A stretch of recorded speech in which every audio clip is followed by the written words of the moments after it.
اور ایسے سفر پر جا رہے جو بڑا آسان ہے، جو بڑا آسان ہے۔ کسی عاشق نے کہا کہ انہوں نے جواب دیا کہ سوکھا سفر شہادت دا، پیندا اوکھا سفر شام دے راہ دا۔ سوکھا سفر شہادت دا تے پیندا اوکھا شام دے راہ دا، تے شام بازار وچ آ دیکھی تو حال غریب بھرا دا، تسا سوکھے کم چا آب چنے تے سوکھا سفر قضا پھل جگر تے سینا سوکھا ہے تے دکھ اوکھا پاک رضا دا۔ فرمایا شہادت تو آسان ہے مگر اس لٹے پٹے کافرے کو، بیویوں کے کافرے کو شام کے بازاروں میں اور دمشق کے بازاروں میں لیے پھرنا بڑا مشکل ہے۔ دھاڑے نکل گئی، آپ وہاں سے چلے، میدان میں پہنچے۔ علی کا یہ شعر جب آیا، راوی کہتا ہے خدا کی قسم ہم نے دیکھا ایک بچہ آیا، اس کا چہرہ، اس لڑکے کا چہرہ چودھویں کے چاند کی طرح چمک رہا تھا اور وہ بہو تصویر مصطفیٰ نظر آتا تھا۔ یوں نظر آتا تھا کہ جیسے ساری کائنات کو روشن کرنے والا سورج ابھی ابھی بادلوں کی اور سے باہر آیا ہو۔ اس خورشید مہتاب کی طرح اس بچے کا چہرہ روشن تھا، وہ آندھی طوفان کی طرح ٹوٹ پڑا، یوں لگتا تھا کہ جیسے حاضری کچھار سے علی کا شیر باہر آ گیا ہو۔ گاجر بونی کی طرح یزیدیوں کے سر قلم کرنے لگا۔ مولا حسین نے چاہا کہ اپنے لگتے جگر کو، حسن کے باہے تمام کو اپنی آنکھوں سے لڑتے ہوئے دیکھوں، مگر کربلا کی گرد نے ان کو چھپا لیا تھا۔ خانوادہ نبوت کے خیمے پردے ہٹ گئے اور بیویاں تکنے لگی کہ دیکھتے ہیں کہ حسین کا بیٹا، حسین کا لال علی اکبر کس طرح لڑتا ہے، مگر کسی کو خبر نہیں کہ علی اکبر پر کیا بیت رہی ہے، وہ کدھر ہے۔ بس اتنا اندازہ ہوتا تھا کہ وہ یزیدی لشکر کی بھیڑیں جدھر بھاگتی تھی آپ کو پتا چل جاتا تھا کہ حسین کا بیٹا ادھر ہی جا رہا ہے۔ سینکڑوں زخم سہے اور ایک تیر سینے میں لگا اور گھوڑے سے نیچے گرے تو بے ساختہ زبان سے نکلا، یا باتی، اے ابا جان، اے ابا جان۔ آپ بپھرے ہوئے شیر کی طرح آگے بڑھے، اپنے بیٹے کو اپنی گود میں لیا اور فرمایا بیٹے تو پکارے تیرا بابا نہ آئے، یہ کیسے ممکن ہے؟ عرض کیا بابا سخت پیاس ہے، تھوڑا سا پانی مل جائے، تھوڑا سا پانی مل جائے۔ آپ نے فرمایا بیٹے صبر کر، پانی تو موجود نہیں، میرے نانا جب مجھے پیاس لگتی تھی تو اپنی زبان چوساتے تھے، آج تو بھی میری خشک زبان چوس دے۔ خشک زبان منہ میں رکھ دی، اسی سے تازہ دم ہو گئے۔ عرض کیا بابا یہ پھل نکال دے میرے سینے سے تاکہ میں پھر جنگ کے لیے جاؤں۔ مولا حسین نے لوگوں کو پھل نکالا، خون کا فوارہ نکلا اور جان جانے آفری کھسکن ہو گئی۔ مولا حسین نے ہاتھوں میں خون لیا اور اس طرح آسمان کی طرف اچھالا، عرض کیا مولا میری طرف سے یہ قربانی بھی قبول فرما، یہ بھی قبول فرما۔ پھر لاشا علی اکبر کا اٹھایا، راوی کہتے خدا کی قسم جب لے کر چل رہے تھے تو حسین کے پاؤں زمین پر گھسٹ رہے تھے۔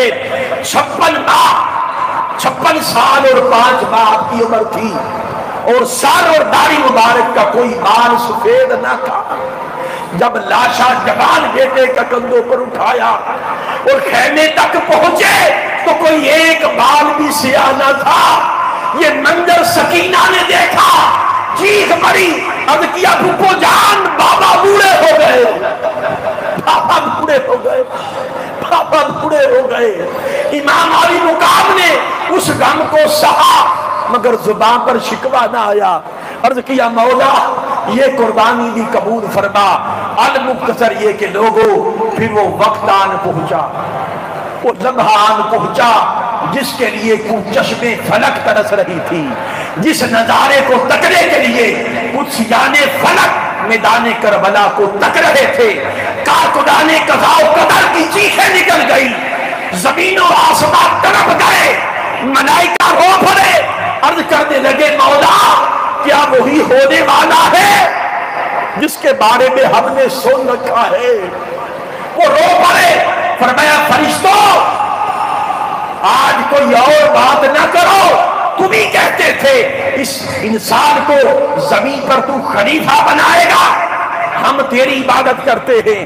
فرمایا فرشتوں اپنی زندگی کی ساری باتیں جمع کر کے ایک طرف رکھو، میرے حسین کی صدا کو ایک طرف رکھو، میرے حسین کی صدا پر تمہاری ساری باتیں قربان، ساری باتیں قربان۔ ملا کر وہ لمحہ آیا جب دشمن کی تلوار چلی، آپ شہید ہو گئے، ملا کر سرخرو ہو گئے، اور شاباشی مل رہی ہے کہ بیٹے حسین، نانا جان فرماتے ہیں کہ بیٹے حسین تو نے میرے کندھوں پر سواری کی تھی، میرے کندھوں پر سواری کی لاج رکھ لی۔ آواز آئی کہ حسین تیرے رگوں پہ میں میرا علی کا خون گردش کر رہا تھا، تو نے میرے خون کی لاج رکھ لی۔ آواز آئی کہ حسین تو نے میرا دودھ فاطمہ کا پیا تھا، آج تو نے میرے دودھ کی لاج رکھ لی۔ آواز آئی حسین آج تو نے میری عبادت کی لاج رکھ لی۔ حسین آج تجھ پر خدا کو فخر ہے، حسین تجھ پر مصطفیٰ کو فخر ہے، حسین تجھ پر علی کو فخر ہے، حسین تجھ پر فاطمہ کو فخر ہے، حسین تجھ پر انسانیت کو فخر ہے، تجھ پر آدمیت کو فخر ہے، تجھ پر امامت کو فخر ہے، تجھ پر ساری کائنات کو فخر ہے، تجھ پر خود عبادت کو فخر ہے۔ حسین تو نے دین کو سربلند کر دیا، دین کو زندہ کر دیا، اب تو رضا بن قضا کا تاج پہن کے میری بارگاہ میں آ جا، اس حال میں کہ راضیہ تب مرضیہ، کہ تو مجھ سے راضی تھا میں تجھ سے راضی ہوں۔ حسین سرخرو ہو گئے، صرف ایک لال عابد بچا، ایک بچا نا، اب میں میسج دینے والا ہوں، ایک بچا، اور یزید کے سارے بچے، یزید کے سارے بچے، جس کے سارے بچے روئے زمین پر اس کا نام و نشان مٹ گیا، اس کا نام و نشان مٹ گیا، اور جس کا ایک بچا، جس کا ایک بچا، اس میں اللہ نے ایسی برکت رکھ دی کہ آپ زمین کے جس خطے پر چلے جائیں، مشرق میں، مغرب میں، یورپ میں، جہاں پر چلے جائیں، ہر جگہ پر اسی کے خانوادے، اسی کے خاندان کا کوئی نہ کوئی فرد نظر آئے گا۔ دشمنوں کا نام و نشان مٹ گیا، حسین آج بھی زندہ ہے۔ اور میسج یہ دے رہا ہوں کہ لوگوں، دین کی حقیقت حسینیت ہے، دین کی حقیقت کیا ہے؟ حسینیت ہے، دین کی زندگی فکر حسینی میں ہے۔ اگر چاہتے ہو اس پرفتن دور میں آپ کا دین سلامت رہے، ایمان سلامت رہے، تو فکر حسینی کو بناؤ۔ ذکر کرتے ہو بڑی سعادت ہے، مگر ذکر سے فکر حسینی کی طرف آؤ۔ یہ فکر اگر مل گئی، یہ فکر دین ہے، یہ فکر اسلام ہے، یہی ایمان ہے، یہی شعور کربلا ہے، یہی پیغام کربلا ہے۔ اس طرح پلٹ آئیں، اپنے سینوں کو فکر حسینی سے روشن کرے، یہی زندگی ہے، یہی دین ہے، یہی سارا کچھ ہے۔ اللہ تعالیٰ سے دعا ہے آپ سب کی حاضری اپنی بارگاہ میں قبول فرمائے، ہر شخص کا سینہ فکر حسینی سے اجالا دے، ہر کسی کی حاضری قبول ہو، اور جن دوست احباب نے اس محفل پاک کو سجایا ہے اللہ تعالیٰ ان کی سعی و کاوش کو اپنی بارگاہ میں قبول فرمائے۔ وما علینا الا البلاغ۔